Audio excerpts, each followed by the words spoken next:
Hi guys, TacticalRab back again today. Hope you're all doing well and enjoying your day. So far, the Major 3 qualifiers are finally coming to a conclusion, and there was no short of drama to close out the weekend. If you thought OpTic versus Thieves was pretty dramatic, check out the New York Subliners versus Ultra. Drama from start to finish in this one. Scrappy, CleanX, among others, popping off as a result of some more referee replay cheese here in the CDL. Very much interested in your thoughts in the comments below. Hit the like button if you enjoy. Subscribe if you're new as always. I greatly appreciate it. Happy Mother's Day to those celebrating. I know it's always a different day in the UK and other countries, so I kind of get confused on the matter. But yeah, this clip has been doing the rounds, shall we say. This was going into today, most likely first round opponents per team. Of course, we'll see tomorrow how all of the results of these matches has played into what the bracket is going to look like, what matches we can expect in round 1 of the major. But to get there, we've got to discuss Miami versus Gorillas, because this was a straight up win and in scenario. Win the series, you're in; lose, you are gone. And honestly, in hindsight, I probably should have picked Miami here, because since ReeaL's come into this team, they've definitely taken a step forward. I think with Miami, their online record is actually very good. And sure, when Flames first came into Gorillas, they had a bit of a honeymoon period. Maybe that wasn't going to last. And despite the fact that they're a pretty likeable team that's easy to root for, they're just not that good. And Miami, they've shown some promise early. Beating Surge, actually, given, you know, looking back in hindsight, for Miami in that 3-2 fashion was a pretty good result, because Surge are kind of legit right now. They even weren't, okay, they were crushed by FaZe, but they won a map off FaZe, which is an achievement right now, as we saw earlier on today. So yeah, Miami, they win the game 1. This was honestly an absolute bloodbath of a series, by the way. Honestly, I think with Heretics, you never really know what you're going to get. We know that they're capable of these performances where they turn up, they're all playing well, you know, their coordination is on fire, as sometimes it is. And when they play like that, they're actually genuinely really hard to stop. Certainly that is true online.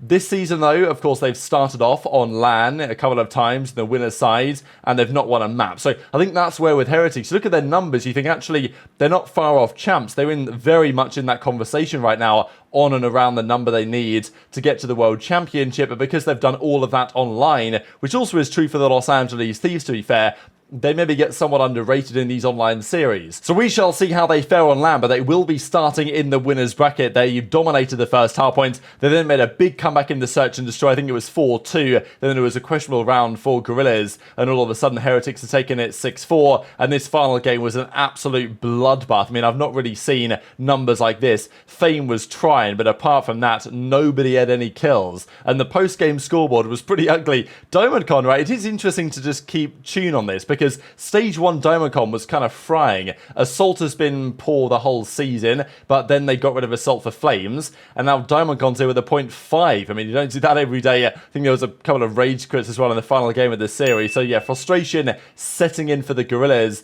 and, you know, it doesn't look like they're in a great position to make it to champs. They might have regressed somewhat since that Flames honeymoon phase, and now Miami are making their claim. Look, only 3-4. 3 wins on the stage. It's not great, but it's good enough for Heretics to get themselves a winner's bracket spot and potentially, you know, push for a World Championship qualification position. But let's talk about this series, because, man, you could go on for days with talking points just from this series alone. Game 1, New York Subliners versus Toronto Ultra. They played Vista. Interesting talking points, first of all, just because New York have not really gravitated so much towards the new maps in the CDL lately. Since Vista came in, since 6 Star came in, they were initially kind of reluctant to play it, which kind of indicated they might not be so confident with their own performances on those maps. And, well, we saw them play it here. Man, they will want this one back, absolutely. They were dominating this game. It was 170 to 40, something like that. These are the numbers, by the way. 171 to 49 they were up. And I was like, wow, this is impressive. I had New York to win the series, by the way. So, yeah, this was a roller coaster for sure in the predictions. I was like, yeah, fantastic. They got this in the bag. But no, Toronto bring it back. But still, towards the end of the second rotation, New York still locked down a good rotation. They made it 244, 181. How can you lose from there, right? How can you lose from there? But they found a way to do it, and on this final point, New York Subliners were, you know, they went their own way. HyDra tries to pull off the flanker, of course. He gets this one kill, but still, they just bottle it. I mean, Skyz needed to get that one. HyDra then comes in, he gets double chowed, and in the end, they hold all this time down on the P1, and Toronto win a mesmerizing game 1 of hardpoint here. So, you know, 171 to 49, those are the numbers as we just saw on the end of the first rotation, and as the push comes to shove at the end of the game, CleanX gets a couple of kills, and Toronto close out a remarkable comeback here, game 1, reminiscent really of Hotel last, or it was last year, yeah, Vegas versus Thieves, when Clay hit the stair glitch to bring that crazy comeback, which was, to be fair, on land, so slightly different story, I guess. Then the search and destroy happens, though, and wow, all of a sudden, Toronto still, their search has been underwhelming, and New York come in here and they get the job done. It got a bit sketchy. I mean, they're up 5-1, I think, here, New York, something like that anyway. Toronto started to bring it back in, and all of a sudden it looked possible they could actually choke again. I mean, it was definitely being thrown around that they just unbelievably choked game 1. They could have choked the game 2 as well. But it was the control where things got kind of messy. HyDra was absolutely doing it all in most rounds here. I mean, this 3-piece that he had to single-handedly hold down the point, gets 1, gets the second. The Renetti, by the way, is absurdly good. I'm not going to lie. And here he comes around the corner. Only 2 bursts in the Renetti. He knows the guy's weak. He cleans up the kill, and that's enough for them to win the round. It goes round 5, and another miracle offense round 5 situation. Like, this should not be possible here. It's, you know, 7-12 or 6-12 in favor of Toronto, but there's no time on the clock, so the lives don't really matter here. It's a simple 4v4 gunfight, and New York had the chances in this moment, in the moments leading up to this situation, to push out, to get some more map control. They didn't. They turtled. Insight lays down, gets a nasty gunfight win here onto HyDra, and everyone just goes down one by one. Civ, I think, especially made a couple of questionable plays. Kismet had a terrible map here individually, was 21 in 37 at the end of the day, and obviously Scrappy was talking all sorts of trash because they completely broke down in that final round.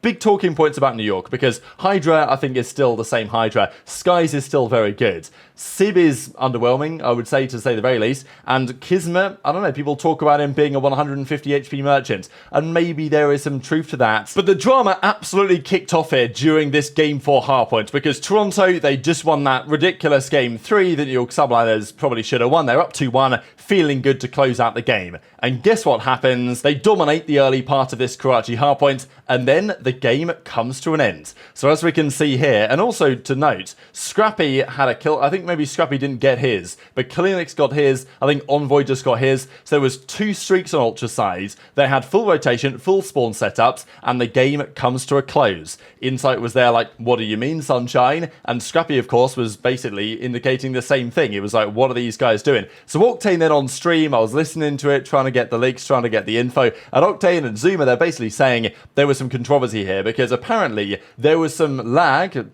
classic in it, server lag in COS competitive, because we're having to play online league matches every week, whatever, online lag. This was happening during map 3. Toronto complained and was saying about it to the referees, and they were told, look, just keep playing, play out the game. They did, and of course they ended up winning the game. Then game 4 happens, New York, they go down early. They, you know, a couple of streaks go down to the Toronto, and all of a sudden, wow, they're complaining about the lag, and they got the game ended. So this is when the question is raised once again about the decision making from the referees, because as Scrappy says, these guys aren't even lagging, they're just getting slammed. These kids are atrocious. This is why I think it always calls into question this stuff. Not only the refereeing decisions, but also the decisions of some of the players. Like, let's say New York were lagging, but they'd just dominated the first rotation and they were up 100-0. Would they get the game ended? Probably not. So this is, it's the case on cheese, isn't it? It's the same stuff we talked about the other day with the FaZe tourney, and even earlier today, when, well, you know, if it's not going your way,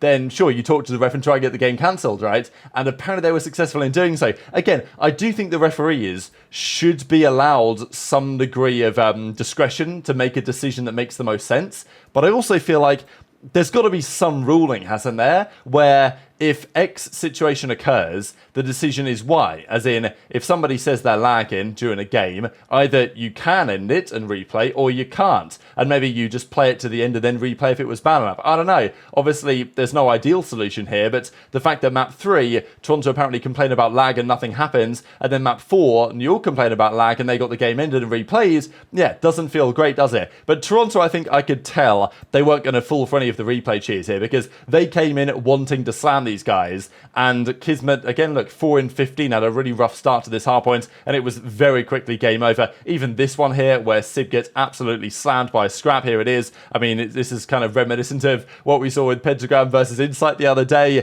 gets absolutely slapped up from top rope, and yeah, GG's. Have a look at this on the full cam as well. Scrappy basically spitting into his camera here, and I mean, Envoy was actually kind of chilling. Scrappy was letting them know, Insight was letting them know, and CleanX, you don't often see reactions from CleanX, right? Because, you know, very down-to-earth, very chill guy.